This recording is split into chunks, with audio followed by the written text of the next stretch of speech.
We remain steadfast in our commitment in delivering local news that matters. Stories that inspire.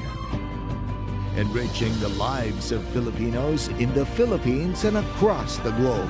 This is your GMA Regional TV, kapuso ng bawat Pilipino.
Ito ang GMA Regional TV, One Mindanao.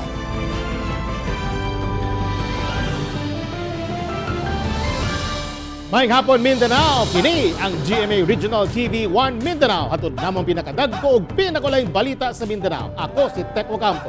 Sara Hilomen Velasco. John D. Esteban, live gikan dinhi sa GMA Davao Complex.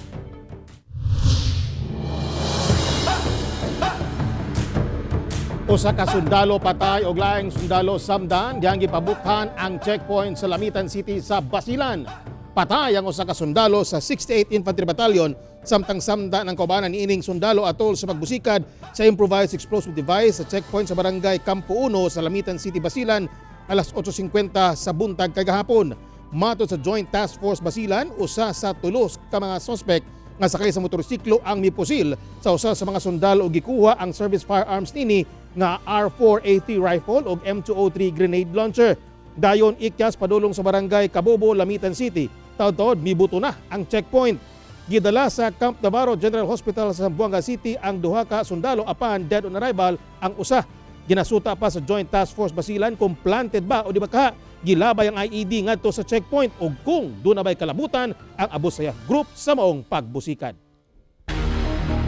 Pagpanuli sa opisina sa usa ka warehouse sa Zamboanga City, sa pool sa CCTV, 200,000 pesos nga kwarta na limas sa mga suspect. Ani report.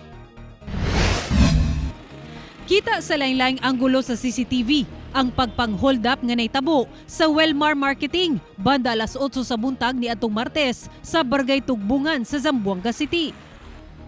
Makita sa CCTV sa hallway sa opisina ang pagsulod sa duha ka lalaki samtang anaa sa ilang nagkadiyang trabaho ang mga trabahante.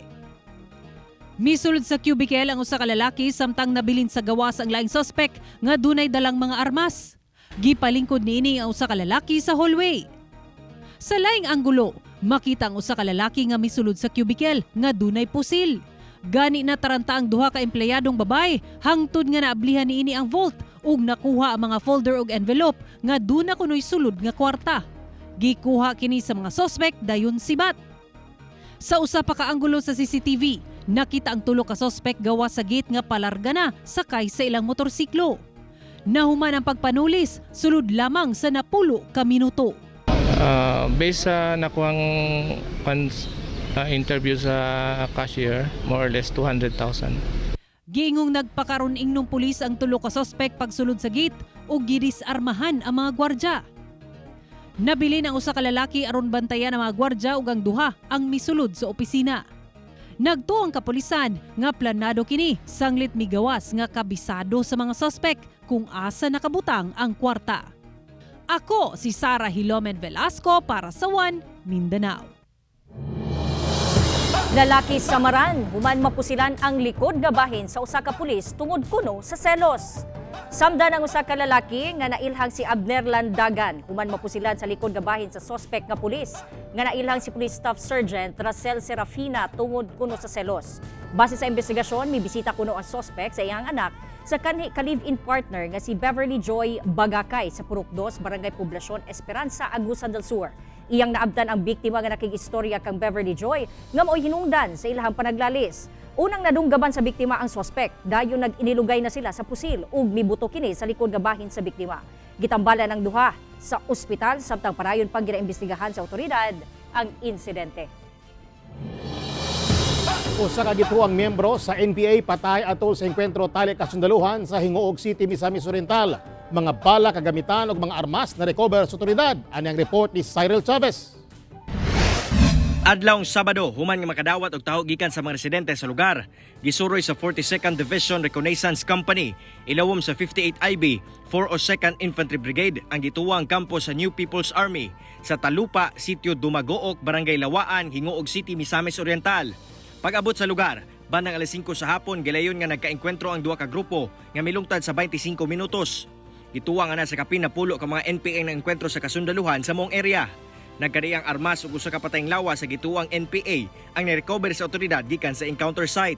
Na nakilala na ngayon na si Aldo Igyawan, 38 years old at membro ng Platoon Bayan ng Sub-Regional Committee sa North Central Mindanao Regional Committee. Sa mong engkwentro walay nasamdan gikan sa tropa sa kasundaluhan. Gikasubo sab nila ang pagpanaw sa usa sa mga miyembro sa rebeldeng grupo. Karon, padayon ang ilang hot pursuit operation sa kabukiran sa Hingoog City aron masubay kung asa nagtago-tago ang mga nahibiling miyembro.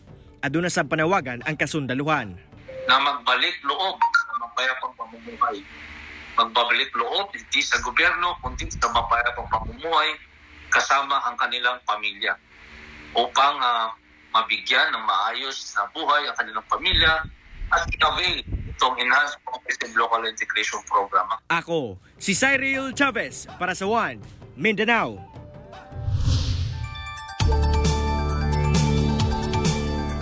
Pipila ka lugar sa Cagayan de Oro City ang gibaha.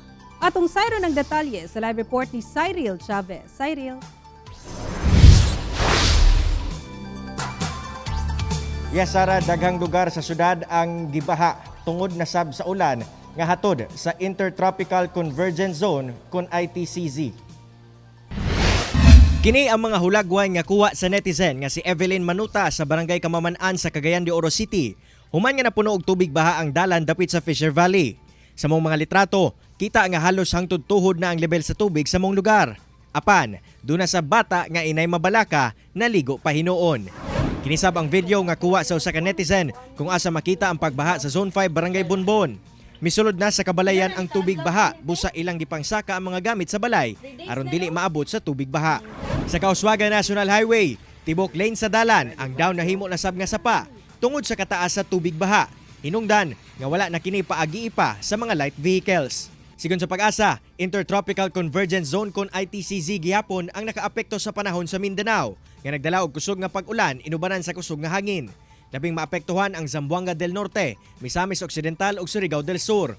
Pahimangno sa otoridad nga mag-igmat tungod sa mga kalit-kalit nga pagdaot sa panahon. Karong adlaw, makasinati gihapon kita sa panalangsang pagdag-om ngadto na sa madag-umon nga kalangitan, inubanan sa posibilidad nga adunay mga isolated or mga patak-patak na mga pagbundak sa ulan, kilat ug pagpanalugdog labi na pag moabot ang hapon ug ang gabii.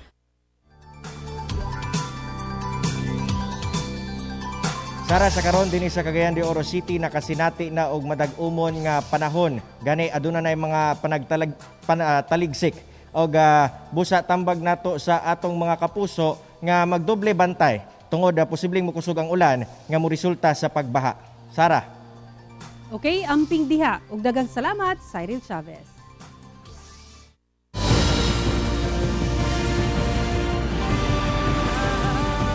Ito ang GMA Regional TV, One Mindanao.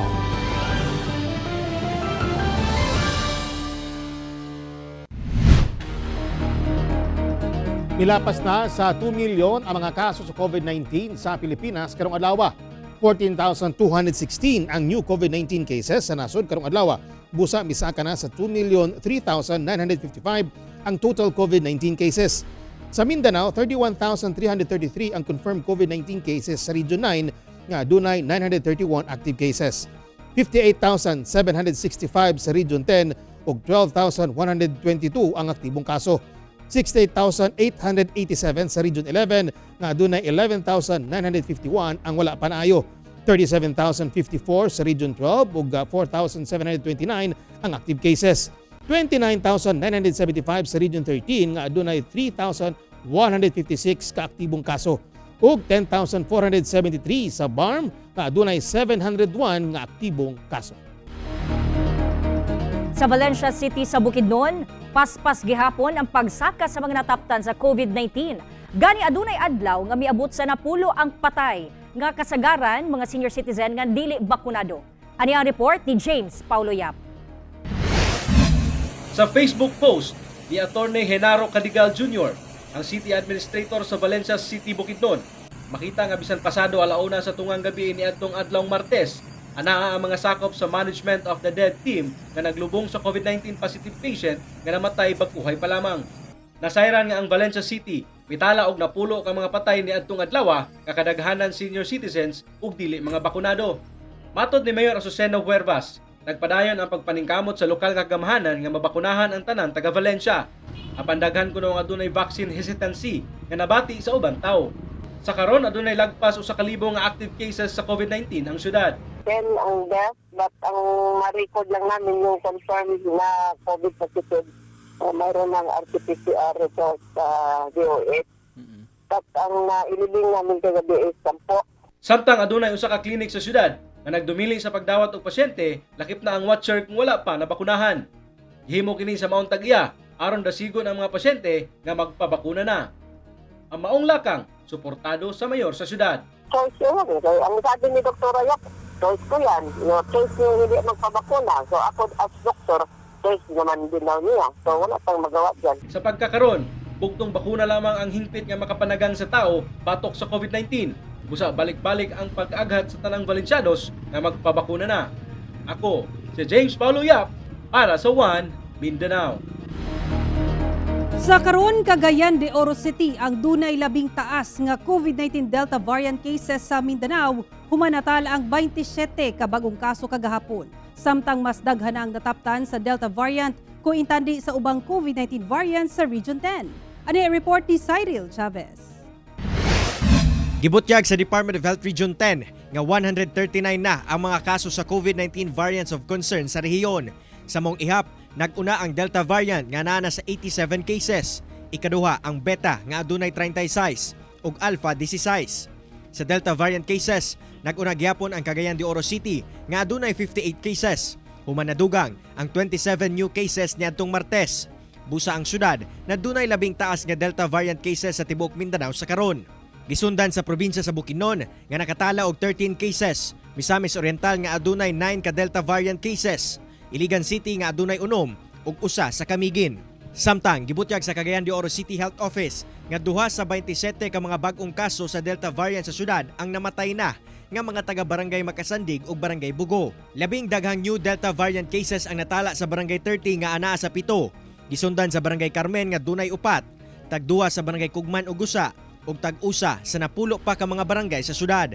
5 ang active cases nga naka-isolate na. So immediately sir, when we received the report, nag-activate na tayo kagad sir ng line list and contact tracing, of course with the advice of Department of Health sir. Ay alam ko na added pressure ito sa ating contact tracing team, no, dahil already yung ordinary days nila are ubos na sa regular contact tracing. Tapos ito ngayon. Ako, si Cyril Chavez para sa One Mindanao. Mga residente sa duha ka barangay sa Tulunan ug Blanco Tabato nga gatabok-tabok sa nagtakilid nga tulay nabalaka sa ilang kaluwasan. Mao kini ang nagtakilid nga steel bridge nga nagsumpay sa barangay New Caridad sa Tulunan ug barangay Luz Village sa Blanco Tabato. Doon na kinigitason nga 200 meters butang nga gikabalakan sa mga residente basin kalit kini nga mahugno labi na kung magbaha ang sapa. Mauna lang kuno kini ang bugtong agianan sa mga residente sa duha ka barangay nga maggamit sa ilang panginabuhian ug sa mga estudyante sa ilahang pagskwela. Unom ka tuig na kuno ang maong tulay nga gihimo sa provincial government busa ilang panawagan nga ipaayo na kini. Grabing perwisyo na ang nahatag sa kanunayang brownout nga masinati sa mga taga-Island Garden City of Samal, busa. Gilauman nila nga masolusyon na ang ilang suliran. Ano ang report ni Sheila Vergara Rubio? Sa banabana sa residente sa Barangay Undanao sa Samal Island, dili mo ubos sa napulo ka brownout matag simana ang ilang masinati. Matod niya, dunay may generator ang iyang gipuy-an nga staff house sa iyang gitrabahuan. Apan hasol gihapon kuno nga kanunay mapalong ang kuryente nga makadaot sa appliances. Kadaot yun, ma'am. Kay mga na-experience mo? Ang mga aircon. Ang sa'yo dili na magkana. Naguba? Ado naman kuno'y notice panagsa kung mag-brown out. Apan usahay wala na'y abiso ilabi na matag magdaot ang panahon. Gisaysay ni Mayor Al David Uy nga dunay higayon nga mibisita siya sa Talikod Island. Asa tibok adlaw nag-brown out. Pagutanahan ng mga naadiri. Di ba kada gabi ang atong kuryente sige palong siga? Oh. Wala na ako ning ipang bayran ha para muuyo nako. Oh. Usa ang Samal Island sa miduso nga mahulipan na ang tig-supply og kuryente sa isla. Lakip na sa tibok probinsya sangit way alibyo sa ilang suliran. I-improve unta nila ang serbisyo nila. Kay for the longest time maot gyud ang ilahang serbisyo. Mao lang may ginapangayo namo ang serbisyo affordable ang power rates. Kauban si Melcher Awing sa kamera. Ako si Sheila Vergara Rubio para sa One Mindanao.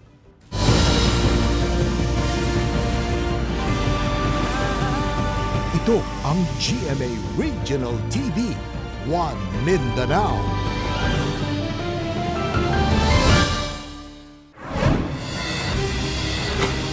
Patay ang 3 anyos kabatang lalaki nga si Jerome Batingal Jr. Human gitigba sa 29 anyos kasuspitsadong na ilang si Primo Iyabo sulod sa balay sa biktima sa Purok Sikatuna, Barangay Tikwas, Dumalinaw, Sumbaga del Sur.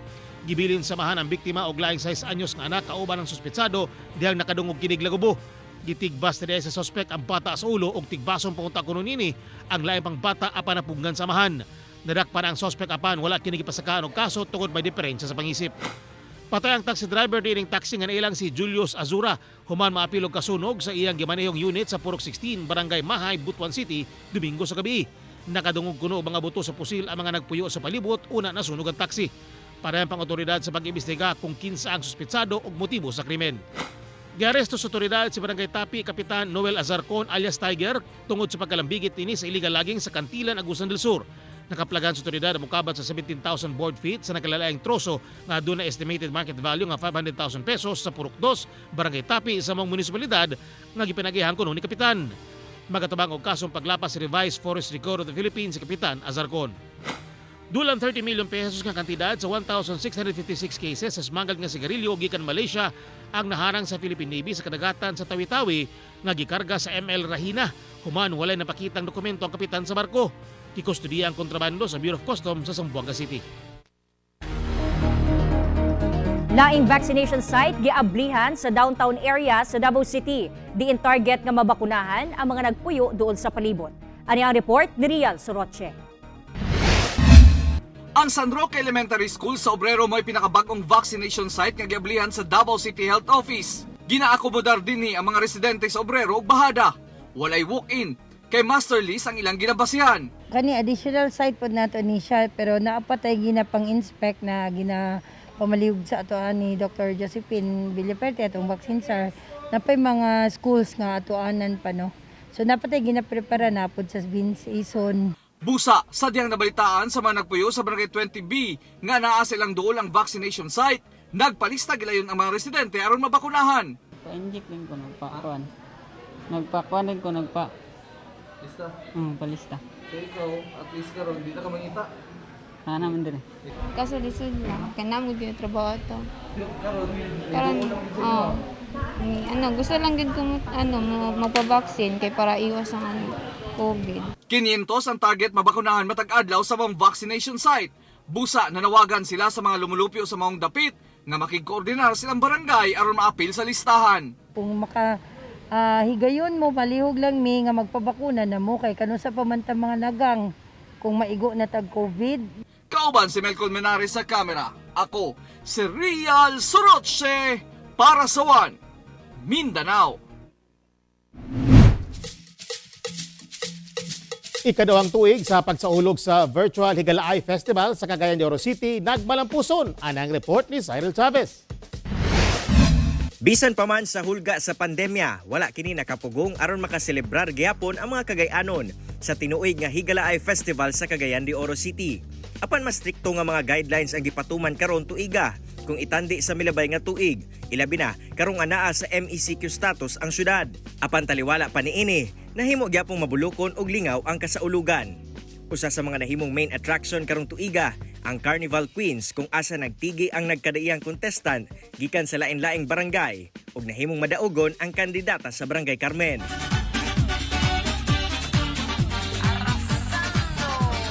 Wasab nagpauwahi ang mga local artists sa syudad, sanglit misalmot gayud sila sa Parada Minirela. Ubay-ubay ka mga miniature motorela ang gipakita atol sa kompetisyon nga adunay mabulokon nga disenyo nga gahulagway sa syudad. Barangay Carmen gyapon ang midaog. Giatangan sab ang virtual adaptation sa tinuig nga Kumbira Live Competition, usa ka culinary show ug live competition. Nagkadaiyang putahe ang gipakita ug gipasigarbo sa mga Cagayanon chef sa syudad. I could really say yes, it was successful. We were able to stage it. We had we had a good help from our production teams. Nahimo mang malampuson ang mga aktibidad bisan sa pandemya. Okay ra gyapon para mag-safety sa tao. Para ang tao malikay sa COVID karon panahon na. Pingis, bitin.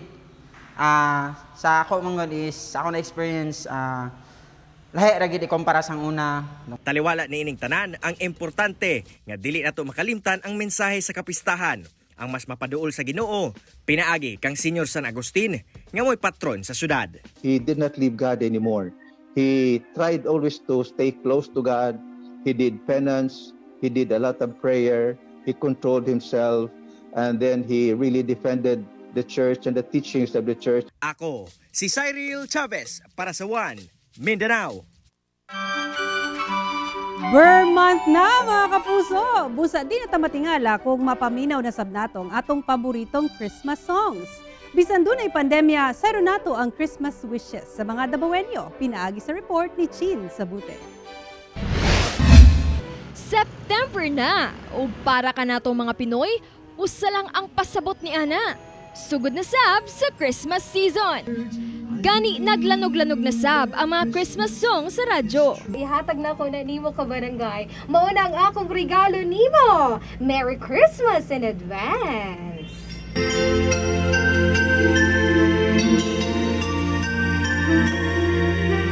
Susama lang sa naandang Christmas playlist ang gipatugtog sa kapuso disc jockey nga si Gwen Ganda. Lakip ni ini ang classic nga mga kanta sa paboritong OPM icon nga si Jose Marichan. Karong naay pandemic, lisod kayo mangitag mga butang nga makapalipay sa ato. But of course, naami sa Barangay FM, mga DJ, nga bisan pag unsay mga problema, open kayo nga maminaw sa inyo mga kabarangay. Kay lagi sayo ang atong selebrasyon sa Pasko kumpara sa ubang nasod, atong sayron kung unsa sab ang mga Christmas wish sa mga Dabawenyo. Akong wish karong Pasko kay unta mahumay ng pandemic, makauban na nato atong pamilya, ug healthy lang ta always. Ang wish na ko kay makabayad ako sa tuition. Gusto na tayo ako nga wala na itong pandemic para tuloy-tuloy na ang pamaligya, adlaw-adlaw. Tama mga pagusog na mong kusayro mga kay grabe juga pahit mo. Dili man sama sa naandang tradisyon ang pagsaulog sa Kapaskuhan tungod sa pandemya, panghinaot sa mga Dabawenyo nga maselebrar gihapon kini nga luwas ug malinawon. Kauban si Joe Pascual sa kamera. Ako si Chin Sabute. Para sa One Mindanao.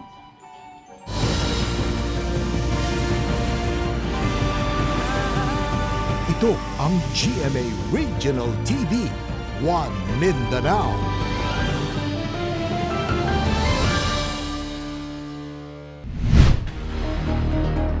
Pagsabot o pag-ampo gikan sa katawhan, mao kana ang hangyo ni Cagayan de Oro City Mayor Oscar Moreno alang sa mga ginakremate sa crematorium sa Barangay Bulwa.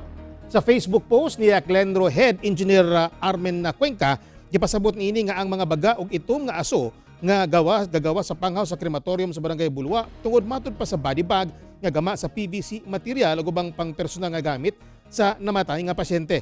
Sa press briefing sa LGU, nanawagan na lamang og pagsabot si Mayor Oscar Moreno ngadto sa katawan nga nagpuyo duol sa krematorium, labi pa nga sa tibuok Northern Mindanao ang Cagayan de Oro City lamang ang adunay krematorium. Ang ako hangyo na lang unta, kita na lang mo sabot, no? Ato na lang unta ng simpatiya sa mga biktima. Simpatiya na lang nato sa biktima imbis ka magreklamo. Inspirasyon gayod sa Ilonggang fan ni Julian San Jose, sulod na sa sobra na pulo ka tuig ang idolo sa iyahang pagkanta. Sayro nato ang istorya ni Pau Mission kalabot sa iyahang journey sa Limitless Star.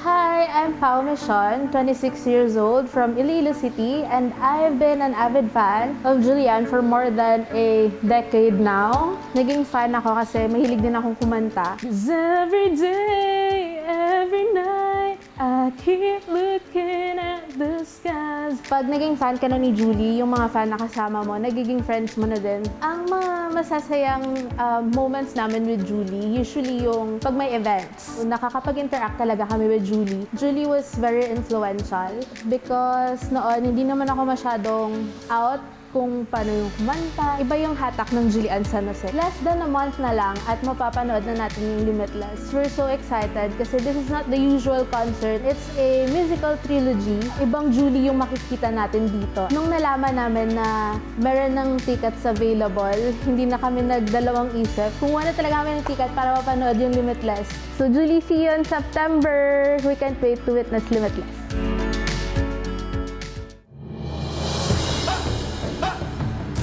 Mga kapuso, way puwas ang among pagkatunog balita. Bisitahin ang www.gmaregionaltv.com ug mag-subscribe sa official YouTube channel sa GMA Regional TV. Busa, mga kapuso, ayaw paulahi sa mga dagkong balita sa nagkadaiyang rehiyon sa nasod. Subscribe na. Ug mao kadto ang mga ulahing balita sa Mindanao karong adlaw. Ako si John D. Esteban. Dagang salamat sa inyong kanunay nga pag-uban kanamo matag adlaw. Ako si Sara Hilomen Velasco. Tungod mga balita sa atong palibot, importante alang kanamo. Kini ang GMA Regional TV 1 Mindanao. Teko Campo, buong puso para sa Pilipino.